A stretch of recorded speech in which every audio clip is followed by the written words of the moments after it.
Hi, I'm Sebastian from Profil. I'm very glad to welcome you, Marc from Moon. Hello. First of all, Hey, hello. how are you doing?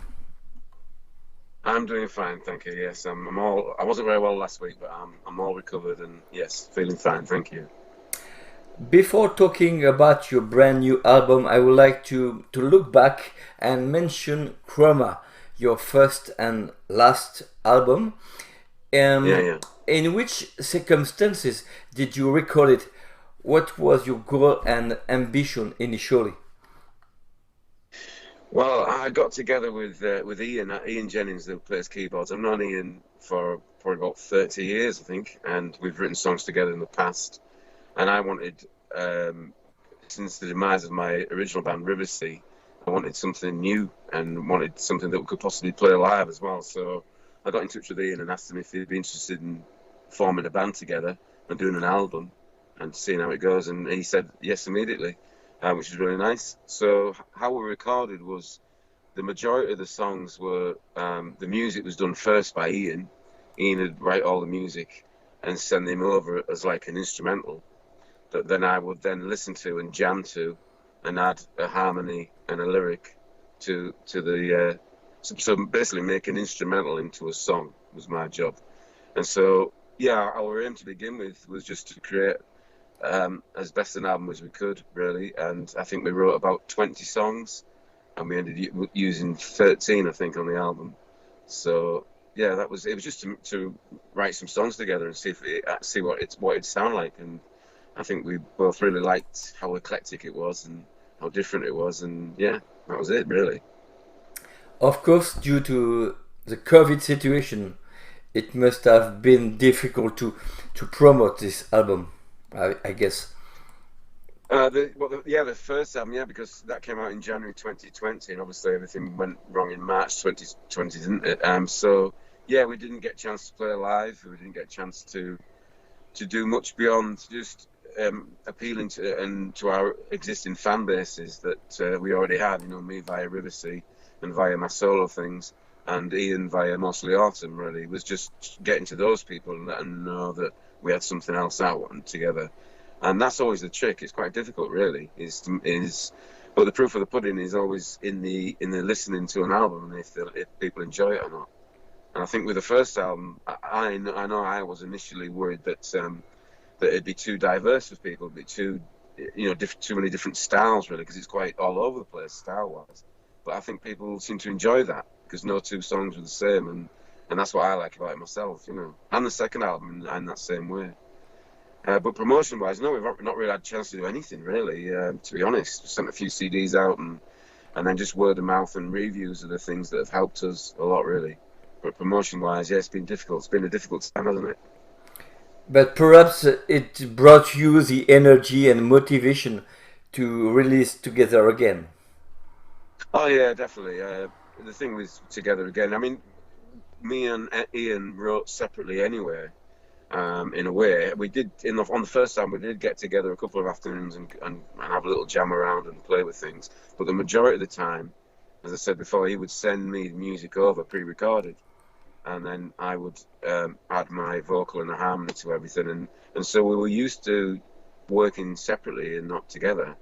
And so I suppose during COVID, we just carried on doing that. Really, we had obviously we didn't have a chance to get together physically, but we were used to working by ourselves anyway. So seemed to work really well because I love what Ian writes musically. The music sort of inspires what I do, obviously vocally and lyrically as well. It sort of inspires the lyrics. But no, and obviously COVID could do nothing but inspire the lyrics on this album. Not every song, but certainly three or four of them are definitely inspired by what we've all gone through for the last couple of years. It really sounds more musical and heartfelt, more melodic, less sophisticated, perhaps. What is your point Yeah. of view? Oh, wow. What's and everything. And everything. Well, I guess, I mean, I'm no political activist or anything like that, but I just want everyone to get along, really. And I think that was the message of Together Again, is that how good it will be when we can all be together again. I mean, the title track was actually written, I think, in the middle of 2020. So that was when the idea of everyone being together again was this unique thing that would suddenly happen one day and but it didn't quite happen like that, did it? It was a very gradual thing. But yeah, I just, I'm a largely positive person. I am, and I believe in like one world and for everybody, and there should be no borders or anything like that. I believe that everyone should just get along, really. But I know that's easier said than done. But yeah, I just like to write songs, and it obviously reflects the world and what I'm going through personally. I mean, there's a song on the album called Reconnected that I wrote the music for. Actually, it was the only one that I wrote the music for, because I originally wrote that on acoustic. Because I'm a solo performer as well. That's what I do for a living. I play in pubs and clubs all over the north of England, playing just my acoustic guitar and singing mostly cover versions, just what they want to hear, and occasionally throw some of my own ones in. So yeah, I just like to write songs and sing. I love singing and I love writing songs. So that's my message. And musically speaking, what was the idea composing such an album? Well, musically speaking, I suppose. Musically speaking. I mean, as I said before, the ball always starts with Ian, because Ian writes the music. So musically, I think Ian just likes to take it where he wants to go with it, and then I'm always surprised when I hear what he sends over. It's always a nice shock. But it's always diverse, which I really like as well. There's like on the first album, and as I said earlier, on the second album, there's no two songs I think that sound the same on it. So that's why it's quite hard in a way to play. Someone like yourself to play one song or two songs or three songs and get an idea of what the rest of the album is like. Because if you play it on the new album, if you played a song like The Sandman Is Waiting, for example, which is quite heavy, dramatic tune, it's completely different from something like Reconnected or some of the other stuff. And the title track as well, Together Again, is quite dancey, and as is About You and Me, which is quite dancing up. So there's lots of different styles really, and I think that always comes from Ian, because Ian just likes to experiment. Ian's a music teacher that's his profession. He's amazingly knowledgeable. Whenever I send over a lyric or a melody to him, I'm always slightly worried that he'll be writing his score down for it, like 9 out of 10 or whatever. He doesn't, but I'm always aware that he's very, very clever, like that musically. So I just admire his brilliance musically and what he does. And I'm blissfully unaware, even though I play guitar myself and I write. When I write to Ian's music, Moon Halo, I'm blissfully unaware what the chords are and do you know what I mean? It's a mystery to me, which is great, because it just frees me up vocally to be able to do whatever I want inside what he's already written, if you know what I mean. So it's lovely. I love working with Ian, it's great. As I did with Brendan with Riversea as well, it was a great combination. I love writing to beautiful music, and that's what we both produce, I think. A very good job. Thank you. In terms of lyrics, you talk of loneliness, isolation, love also. What would be the message to sum up? Sum up the album? Gosh, I don't really know. I haven't thought of it in that way, really. I mean, at the end of the day, I want people to enjoy the album for what it is. There's lots of different lyrics and different things that come from real life, from COVID, from just the world, and even a vivid dream that I had about the end of the world. There's all sorts of lyrical themes on the album, so I can't really sum it up in one word or one sentence, really. At the end of the day, I think I just want people to hopefully enjoy the album. Like if someone, when it all finishes, if someone can press stop and think, oh, I really enjoyed that. It was a bit of a journey. It was all different types of musical styles. It was a journey. And so that's the end of the day. That's my philosophy, my goal with the album, I think. Your bandmates are incredible in that album, and we could talk of super group, just to mention Ian Jennings, David Clemens, Alex Cromarty, Martin Ledger, and Anne-Marie Elder. What are their individual contributions, in a few words? Well, Ian obviously starts it off with music. I mean, Ian plays the most of as I'm sure you would know that, and he's amazing. So that's his major contribution, because he's one of the main songwriters along with myself.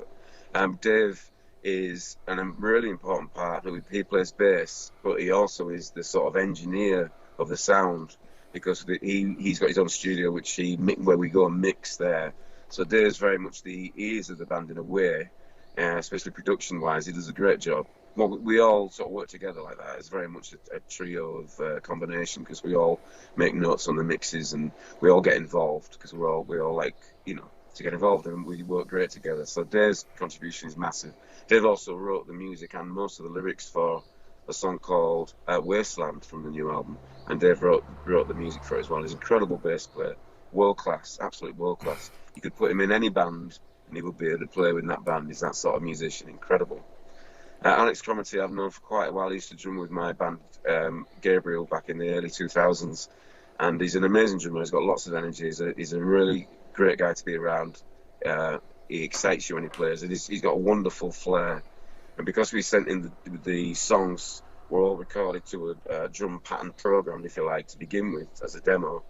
And then Alex would go in to record the drums pretty much last. Actually, the drums were one of the last things recorded, and then the bass is very last. But yeah, Alex would just bring life to the songs. So they sounded good with a drum machine, but as soon as you got Alex on and the human feel, he really brought all the songs to life, and he's an amazing drummer. In fact, I've said many times, but it's true, if I was a millionaire and I could have any rhythm section for my ideal band, I would still choose Dave and I would still choose Alex, because that's how good they are, and how good they are as people. Anne-Marie Helder, who provides backing vocals, she's in Panic Room as well. She's an amazing singer. She came to my home here and recorded in my studio here for a couple of days. She's great. She's a lovely woman and a fantastic singer. And Martin Ledger, who plays guitar, is also with the Heather Finley band. He does all the touring with Heather Finley, who used to be with Mostly Autumn. And he's an incredible player. Beautiful style. He can play anything. He's very versatile. And he does some wonderful, wonderful playing, I think, on the album.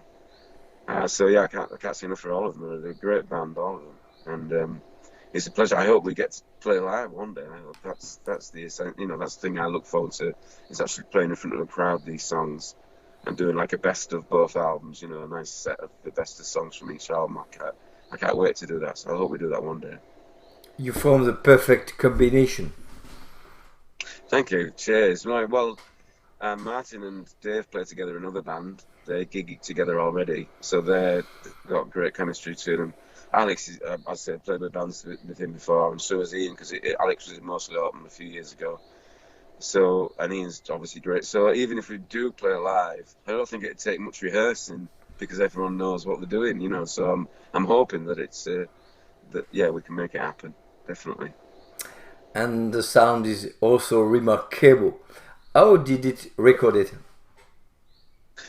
Oh, well, I recorded all my vocals here, literally sat where I am right now in my little studio. It's probably about 6 foot by 6, maybe a bit more. So it's quite small, but it does the job. It's all I need. And I record all my vocals here, and I recorded Anne-Marie here. Ian recorded all his keyboards on his home setup as well. He's got a little studio at his house as well. So he recorded all the keyboards there. We recorded drums at Dave's studio because he's got a slightly bigger live room that we could get the drums in, and we recorded them there. And then we mixed it all at Dave's as well. So basically, we've done it for no money, which is great. It doesn't cost us anything because apart from obviously the cost of all our gear that we've been buying over the years, but we did it ourselves, and we put it together ourselves. Everything was done, just the three of us, me, Dave, and Ian being them three. We recorded everything and mixed it all together. So yeah, the recording process was really, really simple. But it goes on. It went on for about 2 years from the start of the first song that we wrote, which for this new album was "Embrace This Life," I think, which is track 3. I think we wrote that one first. And then again, we wrote about 20 songs and got it down to the 13. So yeah, we just did it individually, really, and then sent the finished pieces, individual recorded pieces, over to Dave at his studio, who then puts them all together in his studio and mixes it, and we help him mix it basically. So we're never physically all together at the same time. That's the strangest thing, but that's just the way it is. That's the way of the world, isn't it? Especially now more than ever. And what is the feedback so far from the fans and etc.? Oh, it's been great. It's so lovely to, as you can imagine, spending 2 years working on a project. It's a long time to put your heart and soul into it, and that's what you do with music. Music's like your kids, in a way, your children. As your songs are all your children on each album.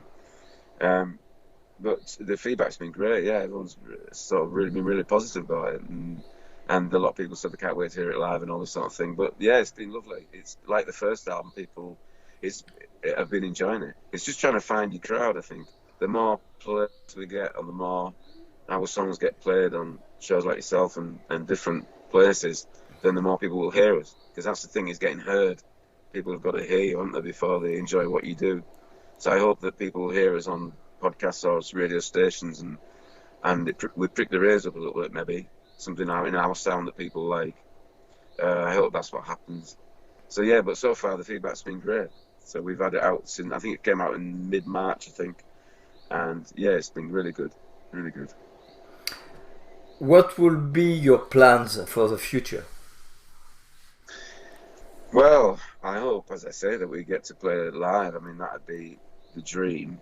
Maybe next summer, maybe something we could aim for. And certainly a third album would be great. I'm sure, I mean, I know that Ian's already writing songs or writing music for a new solo album for himself. But Ian writes so much, he's so prolific, that he'll probably send me a few of them over as potential Moon Halo tracks as well. So I'm hoping they start coming in. And then I'll gradually start working on some of them if they start coming in. Myself personally, at the minute, I've just started work on a new solo album, which I'm writing, which I'm really enjoying. But it's also, as I said before, lovely to write with Ian's music, so I'm looking forward to him doing that. And then maybe, I don't know, a couple of years, might be Moon Halo 3.